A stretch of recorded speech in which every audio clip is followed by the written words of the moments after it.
चला बघा, आज आपण शिकणार आहे मॅथ्स पार्ट 2 मधला प्रॅक्टिस सेट 1.1 स्टँडर्ड 9. ठीक आहे. तर तुम्हाला बघा क्वेश्चन काय दिला इथं, find the distances with the help of the number line given below. तुम्हाला इथे एक नंबर लाईन दिलेली, मध्ये कंपल्सरी काय असतो 0 आणि त्याच्या राईट साइडला पॉझिटिव्ह इंटेजर्स असतात आणि लेफ्ट साइडला निगेटिव्ह इंटेजर्स असतात. ही नंबर लाईन. ठीक आहे.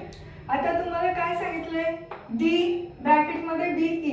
हा डी म्हणजे काय, डिस्टन्स. तुम्हाला डिस्टन्स काढायचा आहे कशामधला, पॉइंट बी आणि ई मधला. आता बी कुठे दिलाय तुम्हाला नंबर लाईन मध्ये, इथे, आणि ई कुठे आहे, इथे आहे. मग बी चा जो कोऑर्डिनेट आहे तो किती आहे 2 आणि ई चा किती आहे 5. मग 5 आणि 2 यांच्यामध्ये किती डिस्टन्स आहे ते आपल्याला काढायचे. मग त्यासाठी आपण इथं आधी लिहिणार कोऑर्डिनेट्स. आपण इथं लिहिणार कोऑर्डिनेट्स ऑफ बी. बी चा किती आहे 2. सेम तसंच लिहिणार कोऑर्डिनेट्स ऑफ ई. ई चा किती आहे 5. आता याच्यात बिगर दॅन ठरवायचं, म्हणजे 2 मोठे आहेत का 5 मोठे आहेत याच्यामध्ये कम्पेअर करायचं. मग कम्पेअर करताना आपण मग 2 मोठे का 5, हां, मग आपण इथं लिहिणार देअरफॉर 5 इज बिगर दॅन 2. ठीक आहे. आता डिस्टन्स काढायचे आपल्याला. मग डी ब्रॅकेटमध्ये B comma E is equal 5 biggest number आहे तो इथं लिहायचा. डिस्टन्स काढायचे म्हणून मायनसचं साईन दिलं, मग त्याच्यानंतर 2 लिहिला इज इक्वल 5 मधनं 2 गेले, किती राहिले 3. म्हणजे बी आणि ई यांच्यातला डिस्टन्स किती आहे 3. समजलं तुम्हाला. सेम तसंच हे एक सोडवूया. ठीक आहे. आता बघा इथं सगळ्यात आधी काय लिहायचं आपल्याला, कोऑर्डिनेट्स.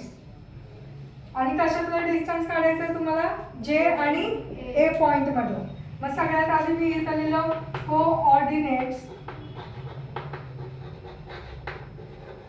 ऑफ जे. मग जे चा कोऑर्डिनेट सांगा काय, -2. आणि कोऑर्डिनेट्स ऑफ ए. ए चा सांगा किती आहे 1. आता हे कम्पेअर करायचं आहे आपल्याला. मग -2 मोठे का 1 मोठे, 1. कारण -2 एक आहे निगेटिव्ह इंटेजर्स आहे आणि 1 एक आहे पॉझिटिव्ह. मग पॉझिटिव्ह डिजिट नेहमी हा मोठा असतो निगेटिव्ह इंटेजर्स पेक्षा. मग इथं काय लिहिणार आपण, देअरफॉर 1 इज बिगर दॅन -2. ठीक आहे. आता डिस्टन्स काढायचे आपल्याला. मग इथं लिहिलं डिस्टन्स जे कॉमा ए. आता 1 बिगर आहे 1 लिहिलं, डिस्टन्स काढायचं म्हणून मायनसचं साईन केलं. ब्रॅकेटमध्ये हे 2 काय मायनस आहेत म्हणून त्याला ब्रॅकेटमध्ये ठेवणारे आपण इज इक्वल. आता हे मायनस मायनस काय होणार प्लस, आणि मग 2 आणि 1 किती झाले 3. म्हणजे डिस्टन्स जे ए या पॉइंट्स मधलं पण डिस्टन्स किती आला 3 आला. समजलं तुम्हाला. तर पुढची जेवढी पण गणितं आहेत त्यांना सगळ्यांना कोऑर्डिनेट्स लिहायचं, कम्पेअर करायचं आणि मग त्यांच्यातलं डिस्टन्स काढायचं. समजलं. ठीक आहे. लिहून घ्या वहीमध्ये.